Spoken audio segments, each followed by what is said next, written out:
mais uma vez trazendo uma palavra. Eu agradeço a oportunidade. Vamos falar então sobre pecado e arrependimento. Salmo 51:10 diz: Cria em mim, ó Deus, um coração puro, renova dentro de mim um espírito firme. Esta súplica de Davi não fala de uma pequena mudança, de um pequeno conserto ou uma transformação superficial, mas fala sim do início de uma realidade totalmente nova, de algo que está sendo criado em nosso interior. É uma oração a Deus, uma oração consciente que por seu próprio esforço nada conseguiria, e sim o Senhor, que através do seu Espírito Santo operando em nossos corações e de onde procedem as saídas da vida. Nós, como servos, necessitamos de uma identificação constante com o Senhor, através de um posicionamento que não tem variações, não muda de rumo, nem para a direita e nem para a esquerda. Permanece reto, conforme a definição do Espírito Santo, que é definido e firme. Quando temos nossos pecados perdoados, a sensação que temos é que estamos saindo de um lugar escuro, de um lugar que tem mau cheiro, um lugar ruim, para um lugar lindo e florido, para um jardim. Quando oramos a Deus pedindo para que Ele nos dê um coração puro e um espírito firme, começamos a ver as pessoas através dos olhos de Deus. O Deus que é amor, o Deus que é graça, o Deus que é bondade. Devemos olhar e meditar sobre as coisas que Deus fez na nossa vida e na vida dos nossos familiares. Dessa forma, cada vez mais, nossas orações começarão a ser direcionadas para essas coisas. Então, mediante isso, vamos percorrer por alguns tópicos.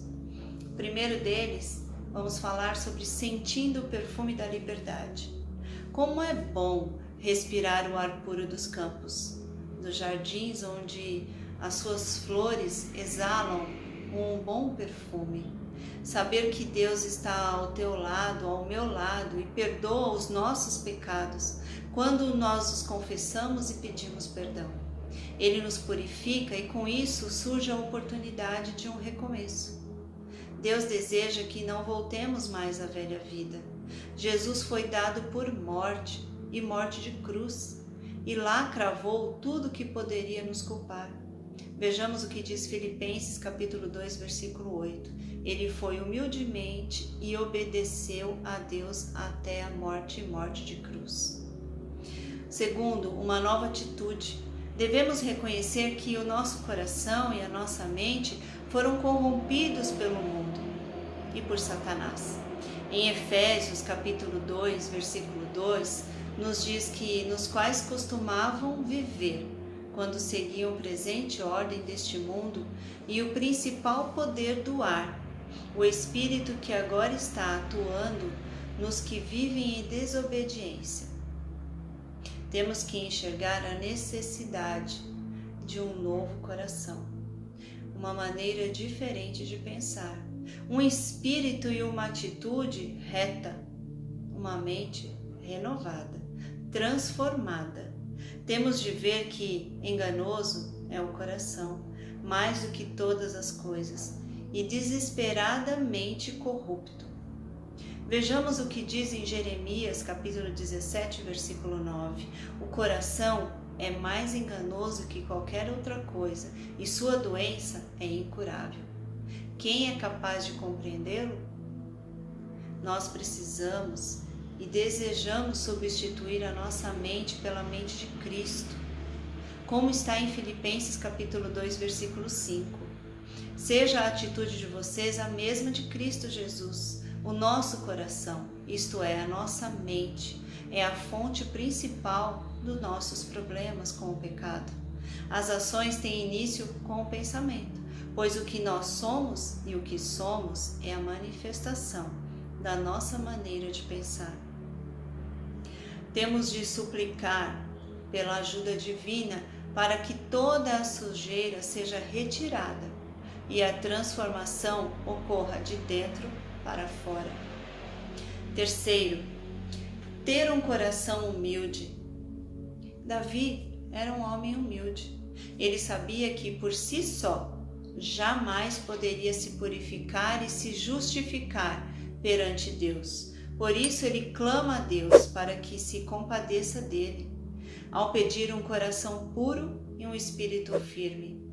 Devemos então ter consciência que só Deus pode nos livrar da condenação do pecado. Só Deus pode limpar o homem e o seu coração. Davi entendeu que se ele não tivesse um coração puro, ele não poderia ver Deus. Ele amava o Espírito, sabia que se ele tinha paz, era o Espírito de Deus que dava a ele. Pois onde o Espírito Santo está, o mal não pode continuar. Ele também reconheceu o quanto necessitava do Senhor, o quanto ele era pobre e necessitado de Deus e de sua graça. E com isso ele alcançou misericórdia. E nós também podemos alcançá-la. Para alcançarmos a bênção, a cura, o perdão, a misericórdia, é preciso de 4 coisas que a palavra de Deus nos diz em 2 Crônicas, capítulo 7, versículo 14. Se o meu povo, que se chama pelo meu nome, se humilhar, orar, buscar a minha face e se afastar dos seus maus caminhos, dos céus o ouvirei, perdoarei o seu pecado e curarei a sua terra. 4º lugar, faça a diferença. Isso mesmo, faça a diferença, andando retamente diante do Senhor, com um coração puro, um espírito reto, inabalável e firme na rocha, que é o Senhor Jesus. A Bíblia em nenhum momento esconde os desafios ou os defeitos de Davi, mas nos mostra a conduta de um homem que, no meio das suas falhas, dos seus erros, sempre retornava a Deus. Ele foi forte para enfrentar Golias, mas fraco para enfrentar seu próprio filho. Corajoso para muitos, mas medroso para assumir as consequências de seus erros. Venceu guerras, mas muitas vezes não soube lidar consigo mesmo. O seu coração clamava por aquele que mais o amava. Ele se entregou, se fez ovelha, se fez servo. Ele tinha o reinado, mas entendeu que o trono não era dele. A honra nunca foi de Davi. Ele, de forma humana, sincera, confusa e corajosa, se entregou a Deus. Ele sabia que o amor do Senhor era melhor do que a sua própria vida. No meio de todas as aflições, Davi enfrentou e encontrou todo o refúgio no meio dos vales. Ele encontrou descanso ali. No meio de todos os seus defeitos e dos seus erros, ele encontrou o perdão. E no meio de tudo isso, Deus encontrou um homem segundo o seu coração. Concluindo, o coração é o centro da vida física e da vida espiritual. Em Provérbios diz que devemos guardar nosso coração, porque dele procedem as fontes de vida. O nosso coração determina nossas ações e reflete, ou não, se Cristo é o centro de nossas vidas.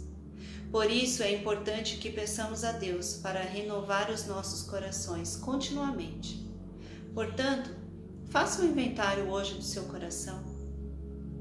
O seu coração está como deve estar? Ou precisa da renovação de Deus? O desejo de Deus para nós é que o coloquemos em primeiro lugar. Ele deve estar em primeiro lugar em nossas vidas e que nosso coração esteja sempre centrado nele, que possamos reconhecer as nossas culpas, os nossos erros, as nossas falhas diante de Deus para alcançar uma consciência tranquila e um coração puro, que nosso espírito seja reto e que voltemos ao primeiro amor. Que o Senhor renove as tuas forças em sua santa presença. Em nome de Jesus. Amém. Deus os abençoe.